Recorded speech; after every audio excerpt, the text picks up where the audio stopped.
Yo, what is up guys? It's Pedro here, and in today's video I will be talking about why I am very confident that the Washington Commanders defense will be much improved in 2022. So if you guys are new, make sure to subscribe for Washington and NFL content on the road to 9,000 subscribers. Also, check out Real Time Fantasy Sports. So there is no denying that Washington's defense last year was extremely disappointing. A lot of people had, expected them to be a top 10, even, a top 5 defense.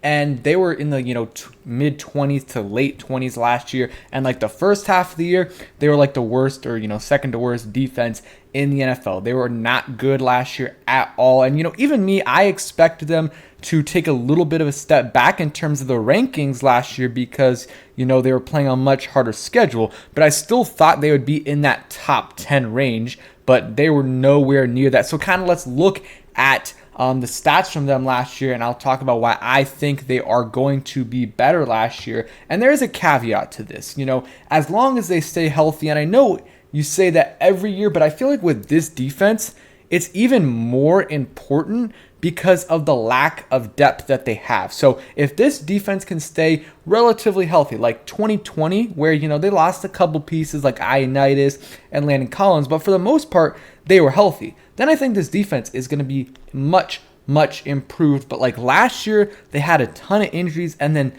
I just don't like the depth this year. Besides safety, I like the safety depth. I don't like the D-line depth. Chase Young is going to be out probably for the first couple weeks at least, maybe even more than that. So you're going to have like the backups are all 7th round / undrafted free agent guys.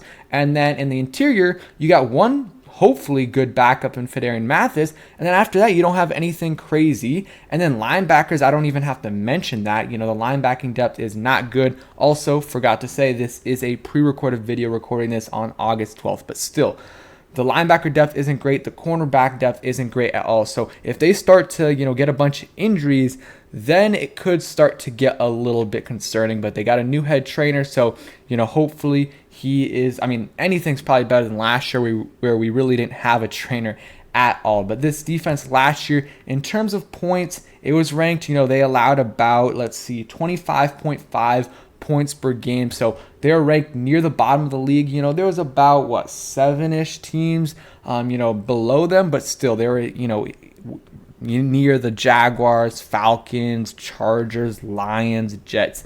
Not where you really want to be, but they were like bottom or second to last in the first half of the season, or like the first 6 games. Them and the Chiefs were not good at all. So you look at, yards per game, kind of the same, a little bit better, maybe a couple spots better. But yeah, they were not good at all last year. When I thought they were going to be top 10, they were nowhere near that. So I'm going to be talking about why I think they will be much improved in 2022. So the first reason, we'll get back to that tweet in a little bit. The first reason is, they have continuity, not only in the secondary, which was a main issue, but also, linebackers, not much of a difference. Only one new guy on the team, and that's Nathan Gary, but who knows if he makes the roster. D-line, pretty much the same for the most part. You're just losing Ioannidis and, plugging in Phidarian Mathis, also losing Settle. And then corners, pretty much the exact same cornerback room. And safeties, pretty much the exact same safety room. So I think that's also really going to help them. And I love this right here from Nick Ackridge. Kind of goes through the Commanders player by player and how they did last year from the, in the start of the season and the end of the season. So weeks 1 through 6, prior to moving outside full-time for Kendall Fuller, he had about a 66.3 overall PFF grade, which was around 46th highest in the NFL. And again, take PFF with a grain of salt, but, take it with a grain of salt. Week 7 to week 18, after moving outside full-time, 86 overall grade, second highest in the NFL. So improved drastically, in the second half of the season, a little bit more continuity in the secondary and also moving outside. You look at William Jackson III, weeks 1 through 6, pre-injury, 46.1 overall grade, 119th highest. Week 10 to 15 post-injury, 75 overall grade, 17th highest. So basically more than 100 player ranking improvement. So big time improvement for him. And I mean, the injury might have had a little bit to do with it. I think it's more the adjustment from, playing a lot of man before to playing more zone, and, new players in the secondary, new defense. You look at Bob McCain, who I think was overhated for sure last year.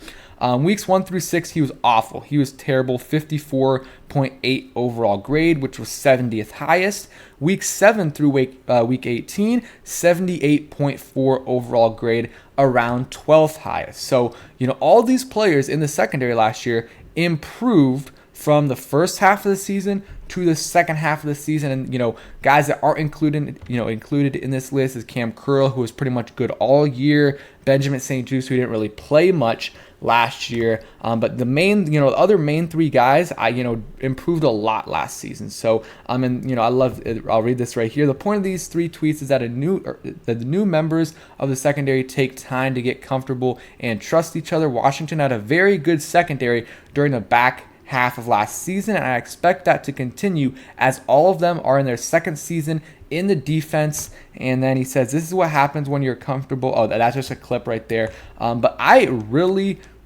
agree with this thread.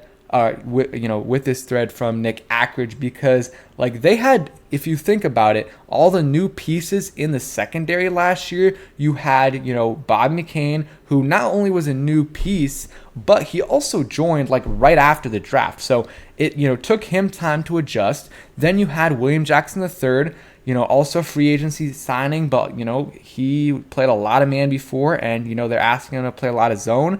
That's another new face. And then also Benjamin St-Juste. So three guys that were starters last year that didn't play with the team the year before. So they had to learn a new defense and play with new teammates. But then you also look at Cam Curl, Kendall Fuller, and even some of the backups. They never played with these three other players. So it's an adjustment period for them too. Kendall Fuller also played full-time outside for the first time in a while. So that was an adjustment for him too when he came back. And I also think that Jack Del Rio took way too long last season to make adjustments. It was way too long.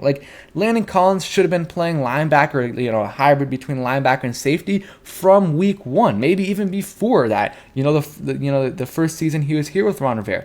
They didn't. They took 5 weeks or whatever to really move him there. And then Cam Curl was playing 40% of the snaps when he was clearly the best player in the secondary over those first 4 weeks. And, Landon Collins and, Bob McCain were getting snaps over him, and it was just ridiculous. And then once they started to play Cameron Curl more, the defense started playing better. Once they put Landon Collins at linebacker, a little bit of hybrid position, and he wasn't having to cover guys past 15 yards, the defense started playing better. Once they made adjustments, the defense was doing better. So I really hope that this isn't the case this year. I hope they don't have to, make a ton of adjustments after, week 3, week 4. Hopefully they can start off with the right personnel and, just right defense from week 1. Obviously you're going to have to make minor adjustments, but the obvious things that, we knew they should have done, play Cameron Curl basically all game, it took them a while to do that. So that is just something I think that hopefully they're able to do. But even if they don't do that, I really feel strongly that the defense is going to be improved, because the secondary was not good last year in the first half of the season. It really killed them.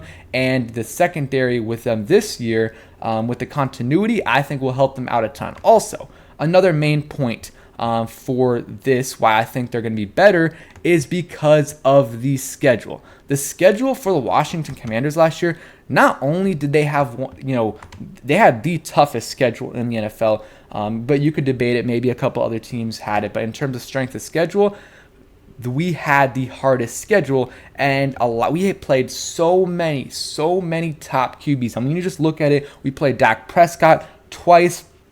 We played Russell Wilson, albeit he was hurt. We played Justin Herbert. We played Patrick Mahomes. We played Derek Carr. We played Tom Brady. We played Aaron Rodgers. I mean, you name it, we played that quarterback. We played basically all the elite quarterbacks besides Deshaun Watson and like Lamar Jackson, and you can debate with those guys as well. So like we played a bunch of really good quarterbacks, a bunch of really good offenses, and this year like we'll still play some good offenses, but our schedule is much easier. Like we're going to be playing the Falcons. We're going to be playing, this year without Matt Ryan. We're going to be playing the Texans, who I'm not too scared of them. We're going to be playing the Jaguars, the Lions. We didn't have a bunch of teams like that last year. Like our easiest games were like the Giants, and we're still playing them obviously 2 times this year. So I think that alone will probably at least help the Commanders move up like 5 to 10 spots this year in the defense. And then I think the continuity